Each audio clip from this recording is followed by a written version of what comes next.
घूमर घालने आई सा सज धज हम सभी मौत को छूकर वापस आए हैं और 4 सदस्यों ने अपने आप में मतलब खुदकुशी करने की हमने कोशिश की भी थी। गलती की है वो हम मानते हैं कि हमारी गलती थी, बट जब एक इंसान फ्रस्ट्रेट हो जाता है।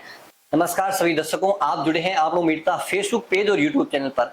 आज हम एक ऐसी शख्सियत से आपको रूबरू करूंगा जिनका पुनर्जन्म कह सकते हैं। अपने पुनर्जन्म के बाद इनकी एक ऐसी कला निकल कर सामने आई जो आज मेड़ता सिटी का और अपने परिवार का नाम रोशन कर रही है। तो हमारे साथ आज मेड़ता सिटी माँ भक्त शिरोमणि मीराबाई की इस तपोभूमि से जो सिंगर है वो निकल कर आई है, कृष्णा सांकला। इनसे खास बातचीत करेंगे।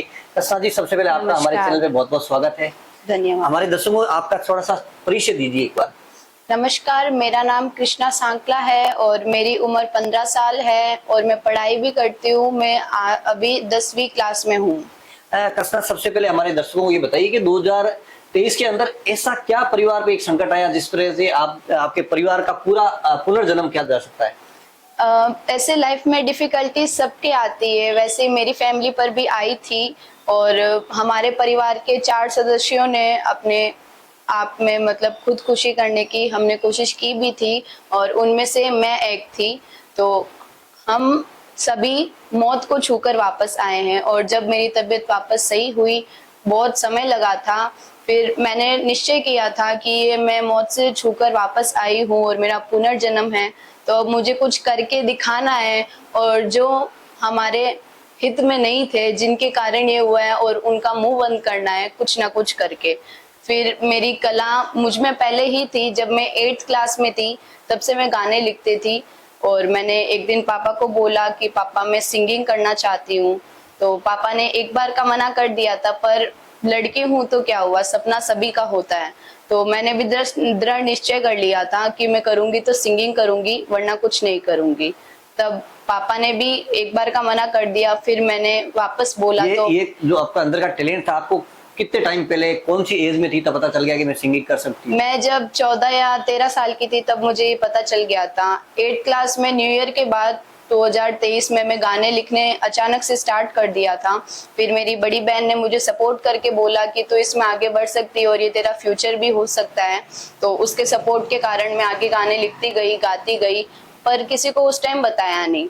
फिर एक समय पर मैंने अभी 5 महीने पहले पापा को बताया और पापा ने भी फिर एक समय बाद मेरा सपोर्ट किया, मुझे नए नए स्टूडियो लेके गए और सबसे पहला मेरा गाना निकला था ललित जी लहरिया के साथ में। राजस्थानी फोक सॉन्ग था, नखराली बैसा। तो फिर बाद में आपने सिंगिंग का जिस प्रकार से आप पेरेंट्स को बताया, किस्सा ऐसा भी बता रहे कि पापा जी भजन लगा देते हैं, कि छोटी लड़की थी हुआ, वो क्या किस्सा था? जब मैं 1st क्लास में थी तब से पापा मतलब छोटी हमारे घर में भजन ज्यादा चलते थे, तो टीवी में एक वीडियो चला देते थे, लड़की भजन गाती थी। तो मतलब हम तीनों बैठ के देख रहे थे, तब पापा ने बोला था कि देखो ये तुम्हारी जितनी है और भजन गाती है। और हर बच्चे को ऐसे लगता है कि उसका पेरेंट्स सिर्फ उसके अलावा किसी और की तारीफ ना करे, जेलसी फील होती थी। तो मुझे भी हुई थी और मैंने उस टाइम ठान लिया था कि मैं करूंगी सिंगिंग। पर जब छोटे होते ना तो सपने कच्चे होते हैं कि कभी ये करे कभी वो करे, बदलते रहते हैं। हाँ, बदलते रहते हैं। तो मेरा भी था कि मैं सिंगिंग करूंगी, मैं माइक लेके गाती भी थी। पर बीच में जब ये लॉकडाउन हुआ तब मैं योगा करने लग गई और मैं योगा में अच्छी थी, ज्यादा नहीं पर अच्छी थी। तो मैंने सोचा मैं योगा गर्ल बनूंगी। फिर बीच में और कुछ समय बाद मैंने सोचा मैं आईपीएस ऑफिसर बनूंगी। फिर लास्ट में जब मैंने अपने सिंगिंग की कला को पहचान लिया और मेरी बहन ने भी मुझे बोला कि ये तेरा फ्यूचर है, तब मैं इस पे दृढ़ निश्चय होकर मैंने इस पे काम करना चालू कर दिया। जिस प्रकार से आप कह रहे हैं, आपने यहाँ लोकल अपने ललित लहरिया जी है जो सिंगर है, उनके साथ ब्रेक मिला, तो पहला कौन सा मंच था जब सार्वजनिक रूप से आपने सबसे पहला गाना जो गाया था? सबसे पहला गाना मैंने स्टूडियो में गाया था और मैं ऐसे लाइव प्रोग्राम में गई थी। लाइव मेरे लिए काफी ऐसे समझ लो बहुत मुश्किल चुनौती की तरह था, क्योंकि लाइव प्रोग्राम एक अपन स्टूडियो में गाते, एक सभी के सामने गाते हैं। तो मेरा स्टूडियो में एकदम डर खुला हुआ था, मैं गा लेती थी क्यों, वहाँ 3-4 लोग होते थे और लाइव में बहुत सारे। तो पहला लाइव प्रोग्राम मेरा डेगाना में था, बट मेरा अच्छा नहीं गया। ऑब्वियस है किसी का अच्छा नहीं जाता है सबसे पहला। उससे डिमोटिवेट नहीं हुई? डिमोटिवेट हुई थी, पर मैंने सुना है कि अगर तुम कोई चीज से हार गए हो तो उसे एक्सेप्ट करो और उसके लिए रोना नहीं है। रोने से अच्छा अपनी हार को एक्सेप्ट करके और उसके ऊपर वो गुस्सा दिखाओ और गुस्सा दिखाकर मेहनत करो। तो वो चीज मैंने करी और मैंने 3-4 प्रोग्राम के बाद 5वां प्रोग्राम था मेरा पादू में, पादू कला। हाँ, पादू कला में जो खाटू श्याम जी का मंदिर है वहां पर था। और वहां से लेके आज तक मेरे सारे प्रोग्राम हिट गए, एकदम अच्छे हो रहे हैं। तो आप पढ़ाई भी करती हैं, तो आप पढ़ाई और सिंगिंग को किस प्रकार से मैनेज करते हैं? क्योंकि आजकल के बच्चे हैं वो पढ़ाई के साथ वो कह रहे हैं कि दूसरा काम उनसे होता नहीं, तो ये कैसे समय मैनेजमेंट कैसे करते हैं आप? देखिए, जब जिसके अंदर कला होती है ना, तो वो दोनों सब कुछ मैनेज करने की एकदम हिम्मत रखता है। और मेरे लिए पहले पहले मुश्किल था, लेकिन अब मैं दिन में पढ़ाई नहीं कर पाती हूँ, स्कूल जाती हूँ। अगर आप स्कूल में क्लासेस अटेंड करते हैं तो आप घर पे आके नहीं भी पढ़ते हैं तो भी आप पढ़ सकते हैं, क्योंकि अगर अपन ध्यान क्लास में दें तो अपन सब कुछ याद रख सकते हैं। और मेरा माइंड ऐसा भी नहीं है कि मैं क्लास में इंटेलिजेंट नहीं हूँ, मैं भी टॉपर्स में आती हूँ। तो मेरे लिए ये इतना हार्ड नहीं था, और मेरे लिए ज्यादा हार्ड सिंगिंग था, तो मैंने ज्यादा सिंगिंग को टाइम दिया। और अब मैं दोनों चीज में इक्वल लेवल पर हूँ।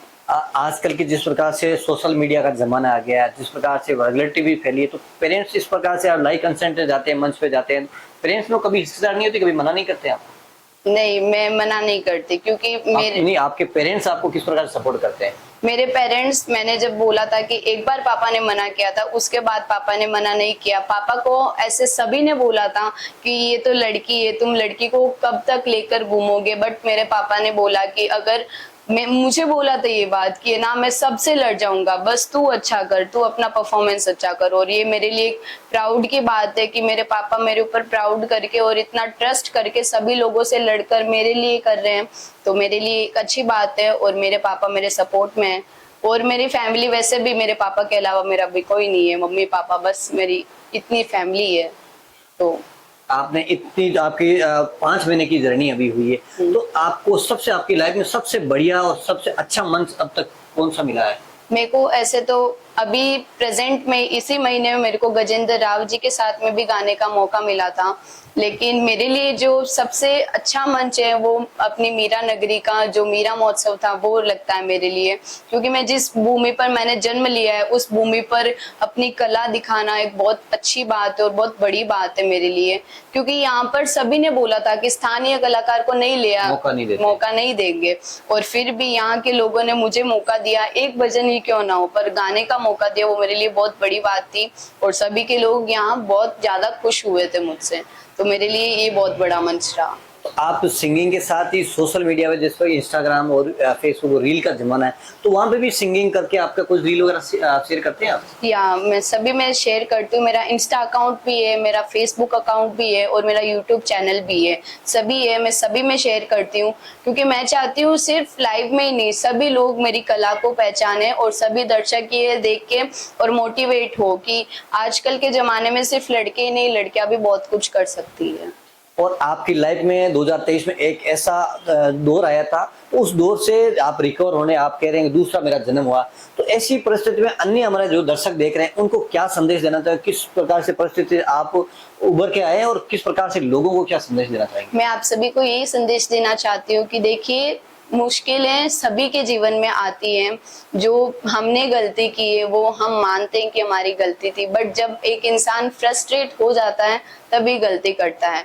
बट हमें ऐसा नहीं करना चाहिए। एक्चुअल में बात ये, मैंने भी रियलाइज किया कि हमें ऐसा नहीं करना चाहिए, क्योंकि जिंदगी में दिक्कत सभी को आती है, पर जो दिक्कत का सामना नहीं कर पाता है ना, वो ये सब चीजें करता है। जबकि हम तो मनुष्य, हमें एक ही जन्म मिलता है, तो हमें संगठन के साथ, परिवार को साथ लेके चलना चाहिए। और मुश्किलें सभी के जीवन में आएगी, बट संघर्ष ही जीवन है, बस यही बात है। आखिर में हम हमारे दर्शकों को आपका जीवन का सबसे पहला जो कौन सा गाना था जो आपको आपके दिल के बहुत करीब है, वो एक बार गुना के हमारे दर्शकों को सुनाइए। मेरा सबसे पहला जो सॉन्ग निकला था वो मेरे लिए बहुत ज्यादा खास है और मैं हमेशा उसे सुनती भी हूँ, क्योंकि वो मेरा फेवरेट बन चुका है। नखराली बाईसा जो ललित जी लहरिया के साथ में मेरा निकला था, वो मेरा सबसे फेवरेट सॉन्ग है। उसकी 2 लाइन हो जाए। घूमर घालने आई सा, सज धज कर आई सा, घूमर घालने आई सा, सज धज कर आई सा, ओ माथे फूल बंदे और गजरो लगायो सा, ओ कुर्तो सापो पहनने आवे था के, मन में काई चाल बना जी बतावे ना।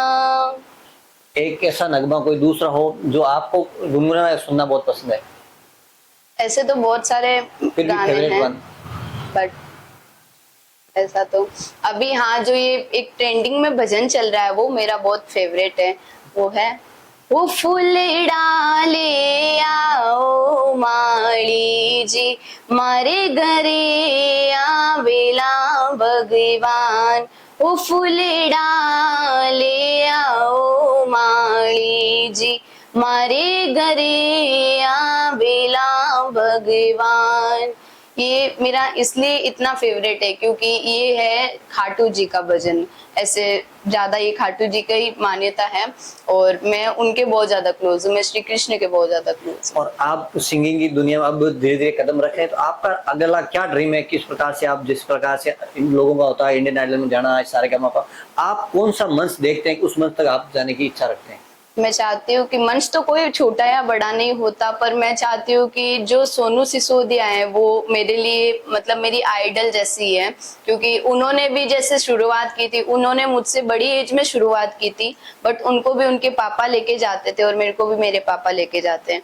और सभी यही कहते हैं कि ये सोनू सिसोदिया का 2 वर्जन भी है, और मैं भी ये चाहती हूँ कि मैं उनकी जितनी काबिल बनूं, और एक बार मुझे उनसे मिलना भी है, ये मेरा सपना है, और मैं चाहती हूँ कि मैं उनके जितने अच्छे प्रोग्राम करूं। बिल्कुल, बहुत बहुत धन्यवाद हमारे साथ बातचीत करने के लिए। ये थी कृष्णा सांकला, जो मात्र 14-15 साल की उम्र में, और अभी इनका 5 महीने का ही सफर हुआ है, और इसमें इसके साथ इनको मेड़ता अपना स्थान है, क्योंकि कोई भी कामयाब व्यक्ति होता है तो अपनी स्थानीय जगह, अपनी जन्मभूमि पे अगर वो कोई परफॉर्मेंस देता है तो सबसे बड़ी उपलब्धि ये होती है। इनको मेड़ता सिटी का सबसे प्रसिद्ध जो आयोजन होता है मीरा महोत्सव में, उसमें भी इनको बड़े मंच पर बड़े कलाकारों के साथ गाने का मौका मिला। तो इस वीडियो को शेयर जरूर करिएगा। आप जिंदगी में अगर हार चुके हैं किन्हीं परिस्थितियों से और आप अब आगे जीना नहीं चाहते तो इस वीडियो को जरूर देखिएगा। और किस प्रकार से कृष्णा सांकला बता रही है कि इनके पूरा परिवार है वो खुदकुशी तक पहुंच गया और दूसरा इनको जन्म मिला है। अब उन परिस्थितियों से निकल कर ये कह रहे हैं कि हमने वो गलती की, तो आप कहीं वो गलती तो नहीं करें। एक बार इस वीडियो को जरूर देखें, और हमारी इस कृष्णा सांकला का आपको परफॉर्मेंस और इनकी बातचीत अच्छी लगी तो वीडियो को ज्यादा से ज्यादा लाइक शेयर जरूर करें।